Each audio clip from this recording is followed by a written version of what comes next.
महाराष्ट्र आणि कर्नाटक सीमा भागालगत असलेल्या खसगी गावा शेजारील साहेब जवळगा येथे बुधवारी तारीख 2 एप्रिल रोजी अजीमुशान जलसा ए आम इफ्तिताह म्हणजेच मशिदीचे उद्घाटन व सर्व धर्म समभाव या विविध धर्मातील विद्वान व धर्मगुरूंचे भव्य व्याख्यानाचे आयोजन करण्यात आले होते।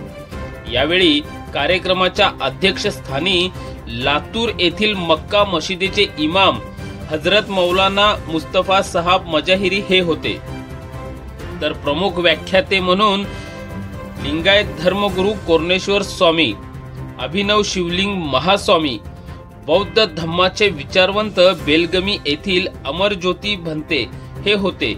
याशिवाय उमरगा येथील दारुल उलूम मेहमुदिया या मशिदीचे नाझीम मौलाना गुलाम नबी कासमी यांच्या बेधडक व दमदार भाषणांनी कार्यक्रमाची सुरुवात झाली। यावेळी जैन समाज संघटनेचे नामीनाथ पारसी धर्मगुरू यशवंत कोटे, शीख धर्मगुरूचे प्रतिनिधी जसविंदर सिंग छाबरा यासह सांगली येथील ऑल इंडिया बहुजन समाज संघटना तसेच युनायटेड मुस्लिम फोरमचे सहव्यवस्थापक इंजिनियर हाजी मुबारक फरहान यांच्यासह आळंदचे आमदार BR पाटील यांचे प्रतिनिधी म्हणून त्यांचे पुतणे RK पाटील यांच्यासह इतर विविध धर्मांचे धर्मगुरू तथा प्रतिनिधी, विचारवंत, व्याख्यात्यांची मोठ्या संख्येने उपस्थिती होती। यावेळी प्रमुख मान्यवरांच्या हस्ते या सर्वांच्या उपस्थितीत मशिदीचे उद्घाटन करण्यात आले। या कार्यक्रमाच्या उद्घाटनानंतर आयोजित करण्यात आलेल्या वैचारिक मेळाव्यामध्ये अनेकांनी प्रभावी भाषणे केली। प्रत्येकाने भारतीय संविधान टिकवण्याची जबाबदारी प्रत्येकाची असल्याचे सांगितले। संविधान टिकवले तर आपले स्वातंत्र्य टिकेल असे मत प्रत्येक प्रमुख मान्यवरांनी आपल्या भाषणातून विविध पद्धतीने मांडले। यामध्ये प्रमुख वक्ते विचारवंत असणारे लिंगायत धर्मगुरू उस्तुरी व आळंद विरक्त मठाचे मठाधिपती कोरणेश्वर स्वामी आप्पा यांनी केलेल्या भाषणावर उपस्थित मुस्लिम समाज बांधवांसह इतर सर्वच समाज बांधवांनी टाळ्यांचा कडकडाट केला। त्यानंतर कार्यक्रमाचे अध्यक्ष लातूर येथील मक्का मशिदीचे इमाम हजरत मौलाना मुस्तफा शाह मजाहिरी यांनी देखील आपल्या भाषणांनी उपस्थितांना प्रभावित केले। कार्यक्रमाचा समारोप दुआ करून राष्ट्रगीताने करण्यात आला। यावेळी शहर व त्या गावाच्या जवळपासील आजूबाजूचे लोक मोठ्या संख्येने उपस्थित होते।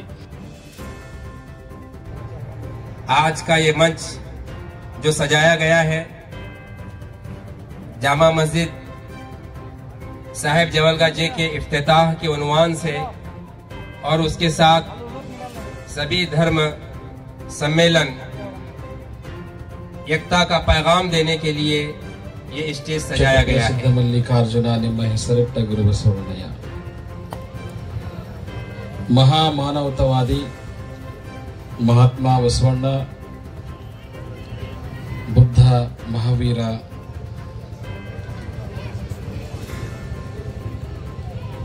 हजरत मोहम्मद पैगंबर साहब, यीशु मसीहा,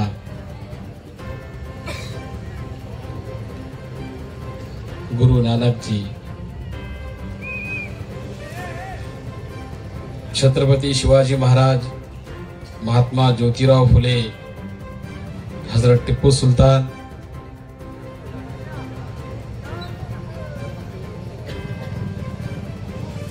संविधान शिल्पी डॉक्टर बाबासाहेब अंबेडकर ಎಲ್ಲ ಈ ಭಾರತ ಭೂಮಿಯ ಭೂಮಿಪುತ್ರರನ್ನ ಈ ಸಂದರ್ಭದಲ್ಲಿ ವಂದನೆಗಳನ್ನು ಸಲ್ಲಿಸುತ್ತಾ ಕರ್ನಾಟಕ ಮಹಾರಾಷ್ಟ್ರದ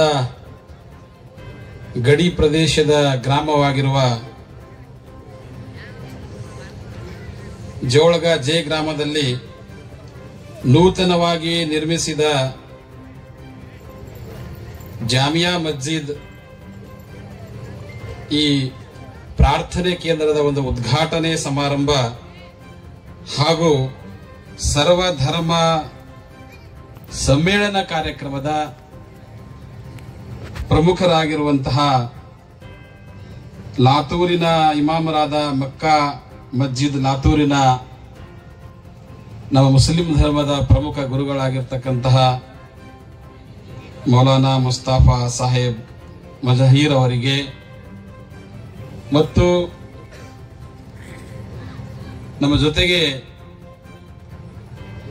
ಸರ್ವಧರ್ಮ ಕಾರ್ಯ ಮಾಡುತ್ತಿರುವ ಬೌದ್ಧ ಧರ್ಮದ ಭಂತಿ ಅಮರ್ ಜ್ಯೋತಿ ಅವರೇ, ಕಲಬುರಗಿಯಿಂದ ಆಗಮಿಸಿರುವ ಸಿಖ್ ಧರ್ಮದ ಸರ್ದಾರ್ಜಿ ಅವರೇ, ಕ್ರಿಶ್ಚಿಯನ್ ಧರ್ಮದ ಫಾದರ್ ಅವರೇ ಹಾಗೂ ನಮ್ಮ ತಾಲೂಕಿನ ನಮ್ಮ ಜಿಲ್ಲೆಯ ರಾಜಕೀಯ ಮುತ್ಸದ್ದಿಗಳಾಗಿರುವಂತಹ ಸನ್ಮಾನ್ಯ ಆರ್ ಕೆ ಪಾಟೀಲ್ ರವರೇ, ಈ ವೇದಿಕೆ ಮೇಲೆ ಉಪಸ್ಥಿತಿರುವಂತಹ ಎಲ್ಲ ಗಣ್ಯಮಾನ್ಯ ಅತಿಥಿಗಳೇ, ಬಹಳ ದೂರ ಸಾಂಗ್ಲಿಯಿಂದ ಆಗಮಿಸಿರುವಂತಹ ನಮ್ಮ ಮುಬಾರಕ್ ಫರಾಸ್ ಅವರೇ ಮತ್ತು ಈ ಕಾರ್ಯಕ್ರಮನ ಬಹಳ ಅಚ್ಚುಕಟ್ಟಾಗಿ ನಿರೂಪಣೆ ಮಾಡುತ್ತಿರುವ ನಮ್ಮ ಆತ್ಮೀಯರು ಜೊತೆಗಾರರು ಆಗಿರುವಂತಹ ಮೇರಜ್ ಪಟೇಲ್ ರವರೇ, ಈ ಒಂದು ಕಾರ್ಯಕ್ರಮದಲ್ಲಿ ಆಗಮಿಸಿರುವಂತಹ ಅನೇಕ ಗ್ರಾಮಗಳಿಂದ ಮೌಲ್ವಿಗಳು ಬಂದಿದ್ದಾರೆ, ಮುಸ್ಲಿಂ ಧರ್ಮೀಯ ಅನುಯಾಯಿಗಳು ಬಂದಿದ್ದಾರೆ ಮತ್ತು ಪರಮಾತ್ಮನ ಕುರಿತು ಪ್ರಾರ್ಥನೆ ಮಾಡುವಂತಹ ನಮ್ಮೆಲ್ಲ ಸುಖ ದುಃಖಗಳನ್ನ ಆ ಭಗವಂತನಿಗೆ ಹೇಳುವಂತಹ, ಸೃಷ್ಟಿಕರ್ತನಿಗೆ ಹೇಳುವಂತಹ ಒಂದು ಕೇಂದ್ರ ಅಂದ್ರೆ ಅದು ಇಸ್ಲಾಂ ಧರ್ಮದ ಪವಿತ್ರವಾದ ಸ್ಥಾನ ಮಸ್ಜಿದಿನ ಉದ್ಘಾಟನೆ ಎಂದು ಸರ್ವಧರ್ಮದ ಗುರುಗಳು ತಮ್ಮ ತಮ್ಮದೇ ಆಗಿರುವಂತಹ ವಿಚಾರ ಮಾನವೀಯ ವಿಚಾರ. ಯಾಕಂದ್ರೆ ಎಲ್ಲಾ ಧರ್ಮಗಳು ಹೇಳುವುದು ಮಾನವೀಯತೆ, ಮನುಷ್ಯತ್ವ. ಬಸವಣ್ಣನವರು ಹೇಳಿದರು, ದಯವೇ ಧರ್ಮದ ಮೂಲವಯ್ಯ, दया विना धर्म वह कौन सा धर्म है, दया होना ही चाहिए.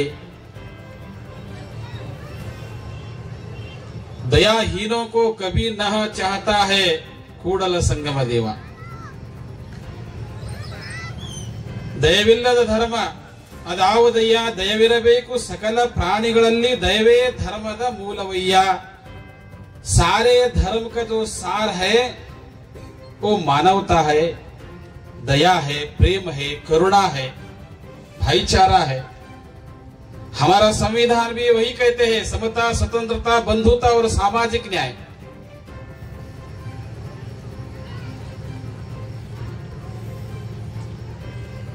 ಬಸವಣ್ಣವರು ಈ ಕಡೆ ಹೇಳಿದ್ರು, ಇವನಾರವ ಎಂದೆನಿಸದಿರಯ್ಯ. यह कौन है, यह कौन है, यह कौन है, ऐसे मत कहलाओ. यह मेरा है, यह मेरा है, यह मेरा है, ऐसे कहलाओ. ಕೂಡಲ ಸಂಗಮ ದೇವ, हम सब आपके घर के पुत्र है. ಪರಮಾತ್ಮನ ಮನೆಯ ನಾವೆಲ್ಲರೂ ಮಕ್ಕಳಿದ್ದೀವಿ ಅನ್ನುವಂತ ಮಾತನ್ನು ಅವರು ಹೇಳಿದರು. ಈ ವಿಚಾರ ಗುರು ನಾನಕ್ ಸಾಹೇಬರು ಕೂಡ ಹೇಳಿದ್ದಾರೆ, ಮೊಹಮ್ಮದ್ ಪೈಗಂಬರ್ ಸಾಹೇಬರು ಕೂಡ ಹೇಳಿದ್ದಾರೆ, ಯೇಸು ಮಸೀಹ ಕೂಡ ಹೇಳಿದ್ದಾರೆ, ಭಗವಾನ್ ಬುದ್ಧರು ಕೂಡ ಹೇಳಿದ್ದಾರೆ. ಇದನ್ನೇ ಎಲ್ಲವೂ ಈ ಭೂಮಿ ಮೇಲಿರುವಂತಹ ಸಂತರು, ಶರಣರು, ಮಹಾತ್ಮರು, ಸೂಫಿಗಳು ಹೇಳಿರುವಂತ ವಿಚಾರ ಇದು. ಬರೀ ಮಾನವೀಯತೆ ವಿಚಾರ. ಆದರೆ ಈ ಸೈತಾनी दिमाग वाले जो लोग हैं,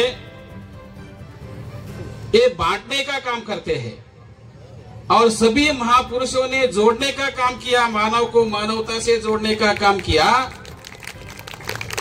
ये जो खुर्ची वाले लोग हैं और कुछ धार्मिक दंगे करने वाले धर्मगुरु लोग हैं, कुछ समाज घातक शक्ति है, अपने अपने स्वार्थ के लिए हम लोगों को बांटकर हमारे ऊपर राज कर रहे हैं, हम एक गुलाम बना कर रहे हैं.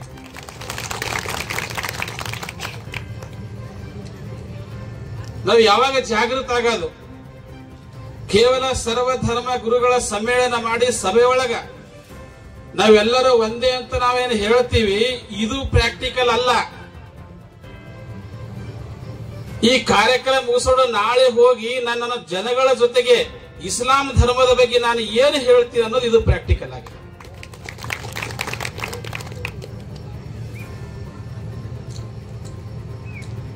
ನಾನು ಮಾತನಾಡ್ತಕ್ಕಂಥದ್ದು ನನ್ನ ಫಿಲಾಸಫಿ ಅಲ್ಲ, ನನ್ನ ತತ್ವಜ್ಞಾನ ಅಲ್ಲ. ನಾನು ಆಚರಣೆ ಮಾಡ್ತಕ್ಕಂಥದ್ದು ನನ್ನ ನಿಜವಾದ ತತ್ವಜ್ಞಾನ. ಇದು ನಾವು ಪ್ರತಿಯೊಬ್ಬರು ತಿಳ್ಕೊಳ್ತಕ್ಕಂಥ ವಿಷಯವಾಗಿದೆ. मैं सभी मौलवियों को गुजारिश करना चाहता हूं, आप सिर्फ इस्लाम धर्म के लोगों को ज्ञान देते हैं, मुझे ऐसा लगता है. कुरान के जो ज्ञान है सब मानव के लिए है, सबके ऊपर दया करने के लिए है. जन्म से लेकर मृत्यु तक क्या करना चाहिए क्या नहीं करना चाहिए सब सिखाता है कुरान. क्या आप लोग गैर मुसलमानों में जाकर अपना धर्म का जो समता का जो संदेश है, मसावात का जो संदेश है, क्या आप सही दिल से कर रहे हैं, क्या दे रहे हैं, क्या ये सोचना जरूरी है. हम नहीं कर रहे, इसलिए दुश्मनों ने उसका फायदा ले रहे हैं. मस्जिद में वहां कट्टरपंथी विचारधारा चलता है, देशद्रोही का गतिविधि चलता है, मदरसाओं में हथियार लाते हैं, आतंकवादियों को ट्रेनिंग देते हैं. ऐसे वो लोग प्रचार करते हैं, ये असल में नहीं है, मुझे पता है. आम लोगों में मीडिया के तरफ से जो प्रचार कर रहे हैं, जो आतंक फैला रहे हैं, जो दुश्मनी फैला रहे हैं, जो जहर घोल रहा है, उसके विरोध में आपके पास क्या काउंटर प्रोग्राम है ये बताना चाहिए. क्या सिर्फ रिएक्शन हम लोगों को करना है? क्या दंगा फसाद करने का है? बिल्कुल वो उसका काउंटर प्लान नहीं है, वो काउंटर मार्ग नहीं है, वो हमारा स्ट्रेटजी नहीं है. जिस तरह वो लोग आम लोगों में जाकर मीडिया के थ्रू जो अपप्रचार कर रहे हैं, हम लोग भी लोगों में जाकर ग्राउंड लेवल पर जाकर क्या इस्लाम है, मस्जिद में क्या चलता है, मदरसा में क्या चलता है, ये सब सारे लोगों को दिखाना चाहिए, बताना चाहिए. नहीं तो इस देश में जो राजनीतिक जो लोग हैं, जो मनोवादी लोग हैं, ये हिंदू मुसलमान हमारे साथ खेल के इतना बर्बाद कर रहे हैं हम सबका और देश का. आगे बहुत भयानक परिस्थिति आने वाले हैं सबके लिए. दीन और दस्तूर दोनों खतरे में है इस देश में. सिर्फ मुसलमान धर्म नहीं है, बहुत सारे धर्म है समता को मानने वाले. लिंगायत धर्म है, सिख धर्म है, बौद्ध धर्म है, आदिवासियों का शरणा धर्म है. वो सब खत्म करना चाहते हैं लोग. कॉमन सिविल कोड का मुद्दे लेकर आते हैं, वन नेशन वन इलेक्शन का मुद्दे लेकर आते हैं, और हिंदू राष्ट्र का और अलग संविधान लिखने का डर दिखाते हैं. फिर हम लोग क्या कर रहे हैं? इस देश का संविधान खतरे में है. संविधान खत्म हो गए तो हम सब खत्म हो गए, हमारा कोई अधिकार नहीं रहता. ताली बजाने का बात नहीं है, बहुत दुखद बात है. संविधान को बचाने के लिए हम सबको एकजुट होना चाहिए, एकजुट होकर काम करना चाहिए. आप लोगों को कुरान तो हमारा जन्म सिद्ध हक है पढ़ने का, हमारा जीवन है, लेकिन साथ ही साथ इस देश का संविधान पढ़ने का भी हमारा हक है, अधिकार है.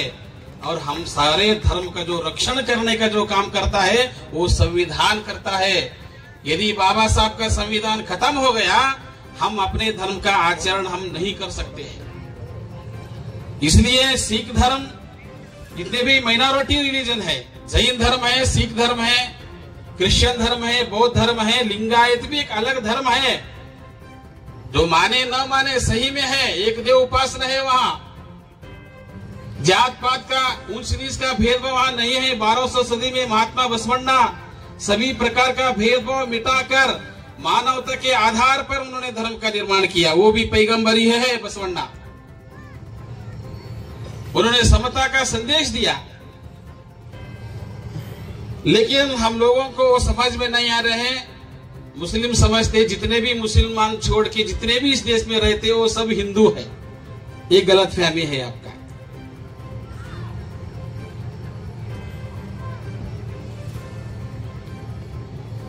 आप लोगों को मैं ये कहना चाहता हूं, आपका सही दोस्त और दुश्मन का पहचान करना चाहिए। कौन दोस्त है और कौन दुश्मन है, इसका सही पहचान आप नहीं किया तो आप इस देश को शांति से नहीं रख सकते।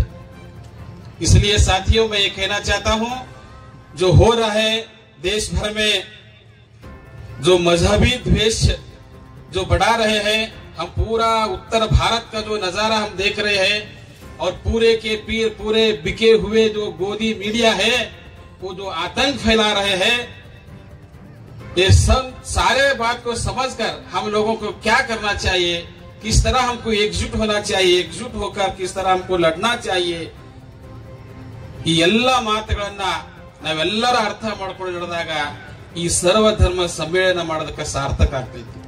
ಅದಕ್ಕೆ ನಾವೆಲ್ಲ ಧರ್ಮ ಗುರುಗಳು ನಾವೇನು ಸಂದೇಶ ಕೊಡ್ಬೇಕಪ್ಪ ಅಂತಂದ್ರ, ನಾವೆಲ್ಲರೂ ಒಂದೇ ಇದ್ದೀವಿ, ನಾವೆಲ್ಲರೂ ಮಾನವರೇ ಇದ್ದೀವಿ. ನಮ್ಮ ಉಮರ್ಗಾದ ಮೌಲ್ವಿಯವರು ಬಹಳ ಚಲೋ ಮಾತು ಹೇಳಿದ್ರು, ಮಳೆ ಬರ್ತದ, ಮುಸಲ್ಮಾನರ ಹೊಲದೊಳಗ ಹಸಿರು ಮಳಿ ಬರಲ್ಲ, ಹಿಂದೂಗಳ ಹೊಲದ ಮೇಲೆ ಕೆಂಪು ಮಳಿ ಬರಲ್ಲ. ಎಷ್ಟು ಚಂದ ಹೇಳಿದ್ರು ನೋಡ್ರಿ. ಬೌದ್ಧರ ಹೊಲದ ಮೇಲ ನೀಲಿ ಮಳಿ ಬರಲ್ಲ, ಎಲ್ಲ ಕಡೆ ಒಂದೇ ಮಳೆ ಬರ್ತದ, ಒಂದೇ ಗಾಳಿ, ಒಂದೇ ಬೆಳಕ. ಹೌದಲ್ರಿ? ಇದು ಇದ್ದ ಮೇಲ ನಾವು ಮನುಷ್ಯರು ಎಷ್ಟು ಕ್ರೂರವಾಗಿದ್ದೀವಿ. ಅದಕ್ಕೆ ನಾವು ಇದನ್ನ ಮರೆಯೋಣ. ನಾವೆಲ್ಲ ಮಹಾಪುರುಷರ ಚರಿತ್ರೆಯನ್ನ ಹಾಳು ಮಾಡಿದರೆ, ಇತಿಹಾಸ ಹಾಳು ಮಾಡಿದರೆ. ಛತ್ರಪತಿ ಶಿವಾಜಿ ಮಹಾರಾಜರು ಮುಸ್ಲಿಂ ವಿರೋಧಿಗಳಾಗಿರಲಿಲ್ಲ, ಹಜರತ್ ಟಿಪ್ಪು ಸುಲ್ತಾನ್ ಅವರು ಹಿಂದೂ ವಿರೋಧಿ ಆಗಿರಲಿಲ್ಲ. ಈ ಮಾತನ್ನು ನಮ್ಮ ಜನಗಳಿಗೆ ಸರಿಯಾಗಿ ತಿಳಿಸ್ತಾ ಇಲ್ಲ. ಅಂತ ಇತಿಹಾಸ ಹಾಳು ಮಾಡಿ ಕೆಡಿಸಿದ್ದಾರೆ. ಅದಕ್ಕೆ ನೆನಪಿಟ್ಕೊಳ್ರಿ, ಕೆಲವು ದುಷ್ಟ ರಾಜಕಾರಣಿಗಳು, ಕೆಲವು ಧರ್ಮ ಗುರುಗಳು ಜನಗಳನ್ನ ಹಾದಿ ಬಿಡಿಸ್ತಾ ಇದ್ದಾರೆ. ನಾವು ಇವ್ರ ಮೇಲೆ ಯಾವಾಗಲೂ ಭರೋಸೆ ಮಾಡಲ್ಲ. ಕಾಂಗ್ರೆಸ್ದಾಗಿದ್ದು ಒಬ್ಬ ರಾಜಕಾರಣಿ ಕಾಂಗ್ರೆಸ್ದಾಗ ಇರತ್ತಾನ, ಮುಸಲ್ಮಾನರ ಬಗ್ಗೆ ಮಾತಾಡ್ತಾನ, ಅವನೇ ಪಾರ್ಟಿ ಬದಲಾದ ಬಿಜೆಪಿ ಹೋದಂದ್ರೆ ಮುಸಲ್ಮಾನರಿಗೆ ಬೈಕ್ ಶುರು ಮಾಡ್ತಾನೆ. ಹ್ಯಾಂಗ ಭರೋಸೆ ಮಾಡೋಣ ನಾವು ಇವ್ರ ಮೇಲೆ ಹೇಳ್ರಿ. ಅದಕ್ಕಾಗಿ ಇಂಥ ಒಂದು ಕಾರ್ಯದಲ್ಲಿ ನಾವು ಅನಂತ ಕೆಲಸಗಳನ್ನ ಅನೇಕ ವರ್ಷಗಳಿಂದ ಮಾಡ್ತಾ ಇದ್ದೀವಿ.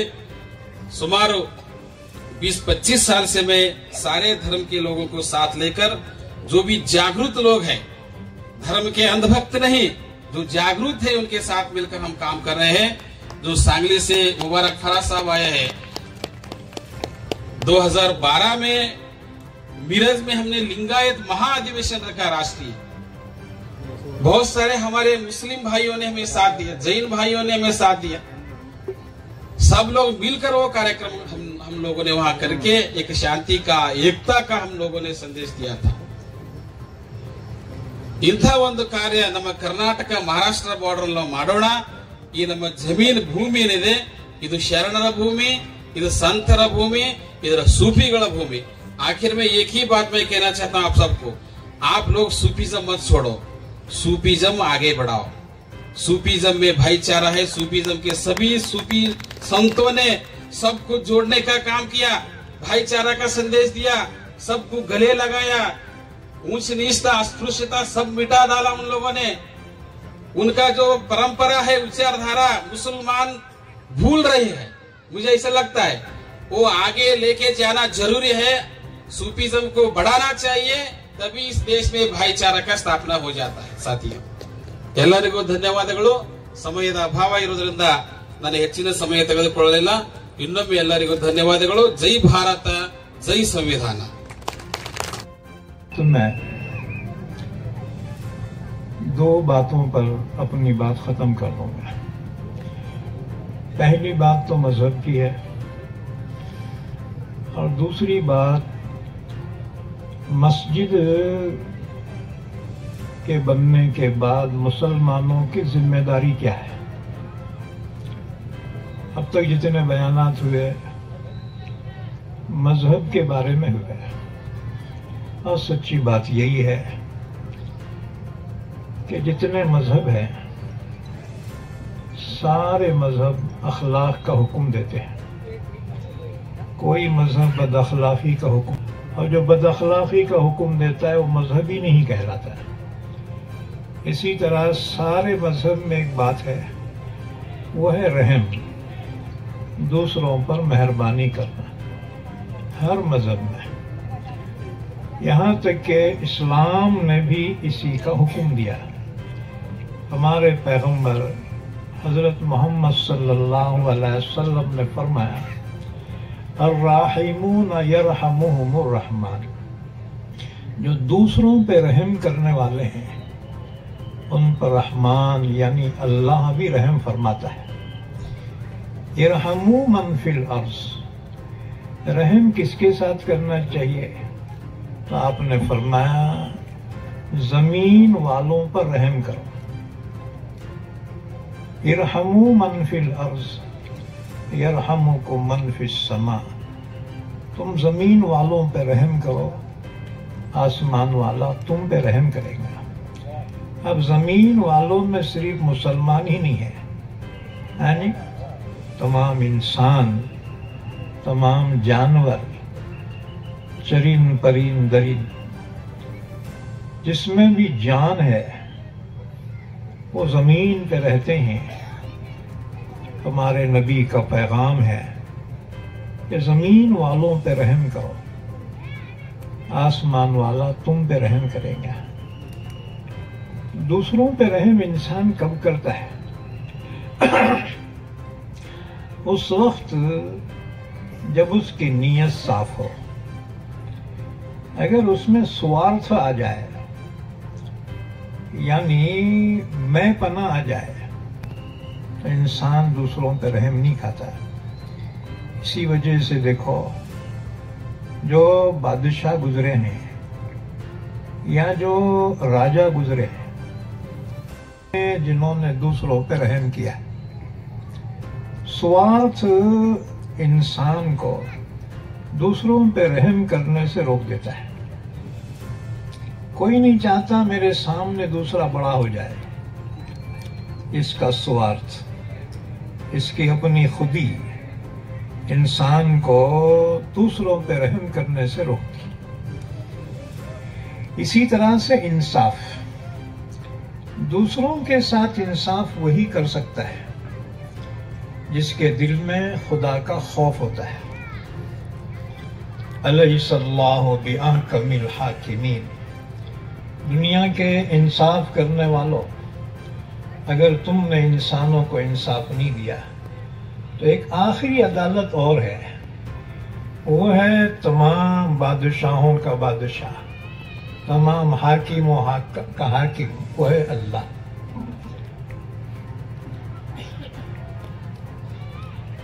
इसीलिए कहा कि करीब है लोगों यौम महशर, छुपेगा कुश्तों का खून क्यों कर, जो चुप रहेगी जुबान खंजर, लहू पुकारेगा आस्की का। मुसलमानों, अगर तुम्हें इस सरजमीन पे इंसाफ नहीं मिल रहा है, मायूस ना हो। एक आखिरी अदालत है, वो है अल्लाह की अदालत। लिहाजा कोई तुम पे जुल्म करे, तुम जुल्म न करो।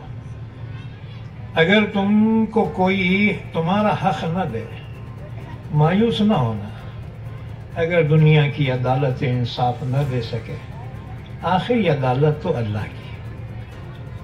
इसलिए एक मुसलमान का सबसे ज्यादा भरोसा अल्लाह पे होना चाहिए, उसको ईमान कहा जाता है। तो धर्म की बात रह गई।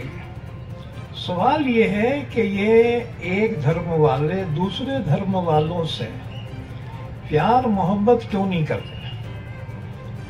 ये दूरियां क्यों होती हैं? सबसे बड़ा प्रॉब्लम है लैंग्वेज का, ये जुबान। अब इतने महाराजा अच्छे बयान करे, मेरे को कुछ भी पढ़ने नहीं पड़ा, कन्नड़ा नहीं आती, मराठी उर्दू वो समझती है जी, अरबी फारसी ये समझ में आती है। और मैं जरा आंध्रा में रहा तो तेलुगु भी थोड़ी बहुत समझ में आती। एक कन्नड़ा जो है मेरे को समझ में नहीं आई। अब देखो, सबसे बड़ा प्रॉब्लम जो है ना, वो है लैंग्वेज का। अच्छा, दो मजहब वालों में दूरियों की वजह क्या है? इस्लाम असल में अरबी में है। अरबी लैंग्वेज इस्लाम की लैंग्वेज है, उर्दू नहीं है। उर्दू तो अभी 500-600 साल में आई है। उर्दू ये तो लश्करी जुबान है। ये ओरिजिनल जो जुबान है ना इस्लाम की, वो अरबी है, इसलिए कुरान अरबी में है। अब बाद में ट्रांसलेशन करने वाले कर दिए, अलग बात है, लेकिन ओरिजिनल इस्लाम वो अरबी में है। पैगंबर की जुबान भी अरबी है, जिसे हदीस कहते हैं ना, वो भी अरबी है। अच्छा, जो हिंदू मजहब है, सनातन धर्म, मैं समझता हूं हिंदुस्तान में जो बाकी धर्म आए हैं ना, ये सब इसी से निकले हुए हैं। जी, सिख मजहब हो या लिंगायत मजहब हो या जैन मजहब हो या बुद्ध मजहब हो, ये इनकी असल सनातन धर्म है। वहां से ये जैसे दरख्त के टहनियां अलग अलग हो गई, उसके फल अलग हो गए, हैं जी। तो असल जो है, जो सनातन धर्म है, एक बात याद रखो, हिंदू कोई धर्म नहीं है। हिंदू असल में मुल्क की तरफ निस्बत करते हुए हिंदू कहा गया। ऐसे सिंध वालों को सिंध कहा गया और बाकी इस इलाके वाले को हिंद कहा गया। तो असल हिंदू नहीं है, असल हिंदी है। हाँ जी, वतन के एतबार से हिंदू कोई मजहब नहीं है, सनातन धर्म है। हाँ जी, ईसाई मजहब है, क्रिश्चियन कहा जाता है, यहूदी मजहब है, लेकिन हिंदू कोई मजहब नहीं है। अब लोगों को यही गलतफहमी है कि इस्लाम और हिंदू अलग अलग मजहब है।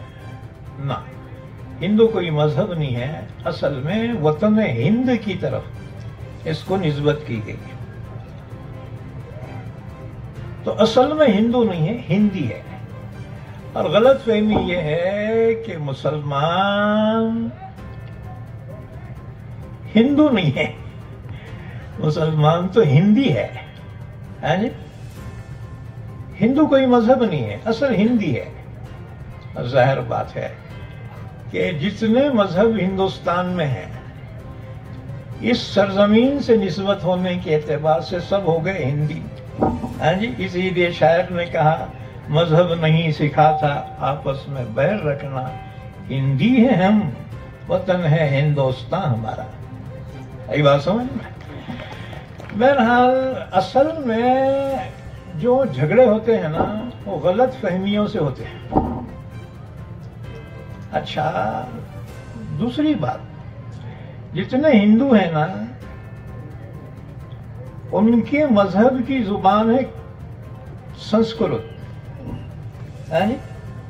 बाद में जुबानें निकले, गुरुमुखी और दूसरे लिंगायत जुबान और दूसरे जितनी जुबानें हैं ना, बाद में निकले। ओरिजिनलिटी की बात कर रहा हूं मैं। और मुझे मजहब समझाना है, मजहब है क्या और कहां पर ये झगड़े की बुनियाद पड़ रही है। असल वजह है गलत फहमी। हिंदू संस्कृत को नहीं जानता है और मुसलमान अरबी को नहीं जानते हैं। एक बात याद रखो कि वेद सबसे पुरानी किताबें हैं। ये हजरत नूह अलैहिस्सलाम के जमाने के, आज से 6000 साल पहले की है, सबसे पुरानी है। वेद 4 वेद हैं जो ओरिजिनल मजहब की किताबें हैं। हाँ, उसके बाद फिर उसकी तशरीहात होती गई और फिर कई ग्रंथ बनते चले गए। ओरिजिनल जो है वो ग्रंथ वेद है। और एक बात याद रखो,